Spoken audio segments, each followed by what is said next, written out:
Buenas tardes, seguimos en la Convención Minera en Arequipa y esta vez me encuentro con Carlos Amati León, que es profesor y ex decano de Economía de la Universidad del Pacífico y aparte un investigador en temas de desarrollo, ¿correcto? Así es. ¿Cómo está, Carlos? ¿Qué le ha parecido Muy estos contento y primeros? con mucho optimismo de lo que estoy escuchando sobre la nueva minería, ¿no? ¿Por qué? Porque veo que todos hemos aprendido, comenzando por los mineros, donde la historia era un disloque y un desencuentro entre la vieja minería con la sociedad peruana y las poblaciones vinculadas a los proyectos mineros. Ejemplo de La Oroya, Casapalca, ¿no? Minería era igual a contaminación y centros mineros, barracas lúgubres con silicosis, ¿no? Eso es, y un trabajo muy duro a lugares Inhóspito, muy ¿no? inhóspitos y de una vida muy dura, ¿no? Y ahora vemos que la minería y la sociedad peruana y los políticos peruanos vemos que se tiene que no ir a una colisión, sino más bien a una armonización donde la minería es el inyector de recursos de divisas, que es el combustible para propulsar el crecimiento de nuestro país. Y el crecimiento del PBI básicamente es el crecimiento de nuestras ciudades. En los últimos 60 años, hecho histórico inédito en el mundo, los peruanos hemos construido 21 ciudades de más de 100.000 habitantes en apenas 60 años. El PBI es el crecimiento de las ciudades, es una matriz industrial de servicios de comercio que para su desarrollo necesita divisas para capitalizar en infraestructura, carreteras, transporte, la misma parte residencial, servicios. Y el ciclo los ciclos económicos en nuestro país eran 4 años de bonanza y 4 o 6 años de crisis muy cíclica, muy vinculado a cómo iban los precios y que encontráramos una nueva mina que expandiera su producción. Estoy hablando del siglo XX, ¿no? Pero ahora estamos en un momento histórico que es un punto de inflexión, donde el desencuentro pasado entre minería con la sociedad, ahora estamos en una armonización y una convergencia de visiones de construcción de país. Entonces la nueva minería está obedeciendo a un nuevo contrato social de la sociedad peruana con el Estado para hacer contratos de mejor calidad de vida de los ciudadanos que están en el entorno de esas minas. Caso de Cerro Verde, donde acabamos de escuchar que el ciclo virtuoso del agua, donde se invierte en reservorios, en potabilización del agua, en el alcantarillado para ir a todas las conexiones domiciliarias y después ahora el nuevo proyecto de purificar las aguas servidas para que sean utilizables en aguas abajo en agroindustria, por ejemplo. Hay una convergencia de nada menos que 1 millón de habitantes de la ciudad de Arequipa con su motor de recursos que es Cerro Verde y ahora la expansión de esta mina. Y de hecho Arequipa tiene una percepción, digamos, Muy positiva muy positiva, y ¿no? bienvenida, pero al inicio fue conflictiva. Y la gerencia de Cerro Verde entendió y los gobernantes de Arequipa han entendido de que con violencia tomando carreteras, con muertos y heridos, todos pierden. Pero esta armonía se contradice con el gran número de conflictos sociales que se reportan mes a mes en el país, ¿no? Estamos en este periodo de inflexión de aprendizaje y de constatación de que hay nueva minería y que la vieja minería con malas prácticas ambientales, malas prácticas sociales y al extremo es la minería informal que vemos que es en números tan grande, 2.600 millones de dólares del oro ilegal, que es casi igual que la minería de oro formal, y que esa es el desborde de la sociedad, la completa ausencia del Estado y sin ninguna estructura de gestión pública que pueda ordenar y civilizar a esa economía mafiosa que está desbordando el país. Entonces tenemos una nueva gran minería. Y otro dato importante para nuestro país es 30, 40 proyectos, de los cuales 15 proyectos mega proyectos, y en todo el territorio. En el pasado de nuestro país era un proyecto que salía y que explicaba el boom de 4 años, Toquepala en los 50, 60, la pesquería y después Cuajone y después hierro, la mina de hierro. Y eso han sido los ciclos económicos. Una mina que ingresa al mercado internacional genera más impuestos, el Estado tiene para más gasto público en pequeñas obras y aumentar la burocracia, los servicios públicos. En estos años estamos a puertas para un gran salto, que son los 55.000 millones de dólares de cartera en la inversión de los megaproyectos. Pero si van a invertir 55.000 millones es para producir 200.000 millones de dólares. Y de ahí hay que generar el valor agregado, que es el pago de planillas, el pago de rentas, el pago de impuestos. Todo el efecto multiplicador que genera la minería. Más el efecto multiplicador del gasto de ese ingreso, de la planilla y de los rentistas que gastan como residentes en esas ciudades. ¿Y esto qué implica justamente para estas ciudades?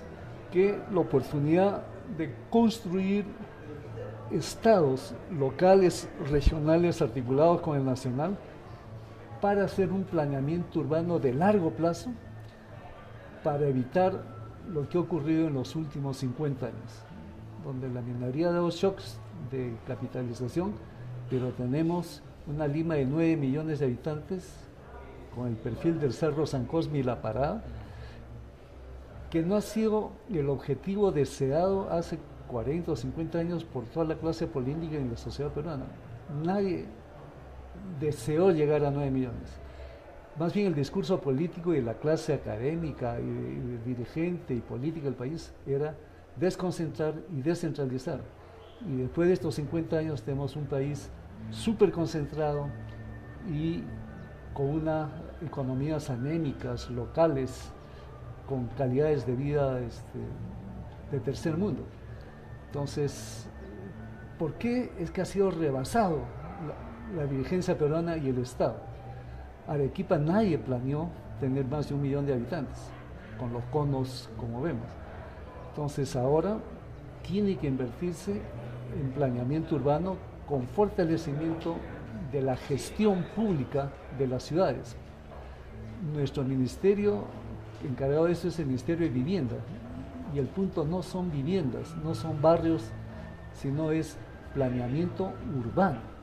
Y eso tenemos un Ministerio de Vivienda y Construcción, ¿no? Idea de viviendas, no de gestión de urbes. Claro, porque esta futura inversión minera va a generar un cambio fundamental, pues todo un desarrollo de servicios, exportaciones, todo un desarrollo de negocios anexos que van a transformar por completo esas ciudades, ¿no? Sea en el sur, en el norte. Tenemos la buena noticia que se ve, para ser objetivo, que ya no es La Oroya, ya no es Cazapalca, ya no es Quirubilca, los modelos de centros urbanos, o lo que era Matucana y Morococho, ¿no? Que eran pequeños, eran casi campamentos mineros que crecieron, digamos. Que crecieron con condiciones de vida terribles, ¿no? Hoy día tenemos que Toromocho construye una nueva ciudad de Matucana. Volcan va a trasladar la ciudad de Cerro Pasco a otro nivel. Cerro Verde con Arequipa son socios estratégicos, y nada menos con Arequipa, que siempre ha sido rebelde y difícil de negociar, y al comienzo fue muy beligerante con la mina por la contaminación del polvo de la concentradora. Y ahora vemos que Arequipa desarrolla y crece y genera más agua con una inversión conjunta con Cerro Verde. Ahora, hay un tema de estas ciudades mineras del futuro, ¿no? Que es, si bien la minería genera todo un efecto multiplicador, definitivamente aquellos mineros, trabajadores que trabajen en la minera van a tener ingresos mucho mayores por las utilidades que reparten, y que generan una cierta diferenciación entre ellos y el resto de la ciudad, que es lo que sucede, por ejemplo, en Cajamarca, ¿no? Donde hay los colegios estos para la gente minera y los otros. Entonces ahí se ve un disloque entre el núcleo que movilizaba Yanacocha con la sociedad cajamarquina. Falta de planeamiento urbano tanto que recién están construyendo su reservorio para garantizar 24 horas de agua potable en la capital del departamento. Recién están terminando el reservorio de agua, cosa que aquí en Arequipa ya se está en la última etapa, que es el reciclar las aguas servidas, ¿no? Y potabilizarlas. Otro ejemplo creo que es Sauden con Hilo, es otro ejemplo que se ve que Hilo ha avanzado muchísimo. Entonces el ingreso y la calidad de vida no solamente depende del buen sueldo, sino dónde vives para gastarse el sueldo. Y cómo el Estado planea el desarrollo de esa ciudad. Y eso es desarrollo de la calidad urbana, de la residencia de esos trabajadores, de las vías de transporte, de la calidad del transporte urbano, de la calidad del servicio de educación, de salud, de seguridad ciudadana, de esparcimiento, de cultura. Eso es la calidad de vida. Y el ingreso real es el acceso a esos servicios que lo financias con tu sueldo.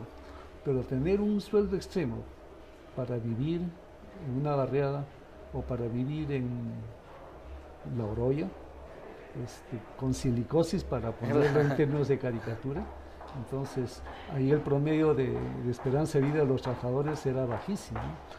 Y con una muerte anunciada con la silicosis, estoy hablando de hace poco, claro, y que todavía está en discusión qué va a pasar con La Oroya. Ahora, incluso en el ejemplo positivo de Arequipa vemos también que el tráfico se ha desbordado, hubo un intento de gestión del transporte urbano que aún no se da.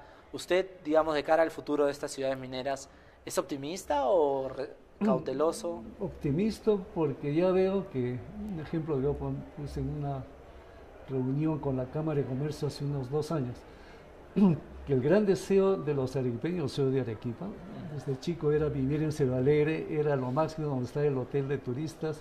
¿Por qué? Porque tenía un lago y un riñón verde, un parque verde, y en torno a él eran las residencias de los arequipeños. Era lo máximo, y eso se construyó para el cuarto centenario, en 1940. Y siendo el ideal para vivir, la aspiración máxima de calidad de vida, desde 1940 no se ha construido otro Cerro Alegre. Entonces la oferta decía, hay que tirar una autopista de Yura hasta la Pampa de Vítor y La Joya, y ahí construir la nueva Arequipa, pero varios Cerro Alegres en red. Y veo que ya existen algunos condominios que están vendiendo y que ya han vendido buena parte, adelantándose a esta idea. Entonces, la expansión de Arequipa en La Joya o la Pampa de Cibo quitan presión a la campiña, al centro y a la campiña. Claro. Porque el costo de vida en Arequipa no solamente es el transporte, es la salud por la altísima radiación solar, porque se está comiendo la campiña y se tiene elevados índices de cáncer a la piel, a la vista, al tracto respiratorio, y eso es costo de vida, más lo insufrible del tráfico, las horas punta, con lo cual es costo de vida. El pagar transporte no es ingreso, el gasto en transporte no es ingreso, es costo para generar ingresos, ¿no? Si uno no va al trabajo, claro, no cobra este ingreso. Entonces la calidad de vida se está deteriorando por el mal planeamiento urbano que ha habido en las décadas pasadas. Entonces, qué bien que Cerro Verde duplique su producción y va a duplicar el ingreso y los impuestos a Arequipa, pues eso tiene que ser digerido en una mejor calidad de vida para los arequipeños, y eso tiene que ser mediado por sus instancias de gobierno, gobiernos locales, distritales, en un sistema con el gobierno municipal metropolitano de la provincia y el gobierno regional. Tiene que tener corporaciones de desarrollo para tener instituciones de inversión y de operación de esos proyectos muy descentralizados y no estar enmarañados con la normatividad del gobierno central burocrático, y que pueda tener la experiencia que ya tuvimos en Arequipa en los años 60 con la Junta de Rehabilitación de Arequipa, que por ley se dio un presupuesto especial con un directorio con metas muy claras para lograr la reconstrucción de Arequipa y la modernización en el parque industrial, en el turismo, en el desarrollo del casco urbano, en la variante Huichumayo, en el parque industrial. Y eso lo hizo la corporación con gran autonomía en la operación y el cumplimiento del mandato, pero sometido al mandato de lo que quiere la población a través de sus representantes. Entonces, un directorio con una gerencia de alto nivel profesional y con equipos de punta del mundo para ejecutar este plan urbano de 20, 30 años, y de esa manera se hace un uso más eficiente de los excedentes de Cerro Verde. Ojalá pues que muchos aprendamos de ese ejemplo exitoso de lo que se dio hace mucho tiempo aquí en Arequipa, y que nuestro motor de crecimiento nos ayude también en calidad de vida. Pues, ¿no? Y que aprendan la construcción de clústeres mineros en el sur, Arequipa, Moquegua, Tacna, del centro sur, que es Cusco, Apurímac, uno, del centro del Perú, que es Junín, Cerro de Pasco, la Sierra de la Libertad, el clúster de Cajamarca y de Piura. Entonces es un ejemplo para el manejo del desarrollo regional en torno a las ciudades de Piura, Chiclayo, Trujillo, Cajamarca, Huánuco, Cerro de Pasco. Entonces tienes un impulso desde dentro del país y se expande la demanda interna, y que compensa por lejos la retracción de las exportaciones, del menor precio de minerales y de la crisis internacional. Creo que el crecimiento de Perú en los próximos 20 años debe ser impulsado por ese desarrollo de ciudades de alta calidad de vida para sus residentes, financiados por esta nueva minería. Genial, muchísimas gracias por la entrevista, señor Campo.